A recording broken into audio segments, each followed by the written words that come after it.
On a beautiful sunny day, a parrot was walking down the street. It saw a small dog searching for food by the trash can with a rumbling stomach and sad, sparkling eyes. The parrot said, "Don't cry, I'm here for you."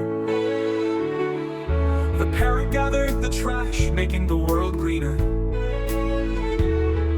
The small dog helped pick it up, wagging its tail and smiling. The two new friends quickly held hands, gonna find their old owner in the bustling streets. Chirp, chirp, chirp, the two friends happily play. Despite all the hardships, they are never alone. Together for life, we will never part.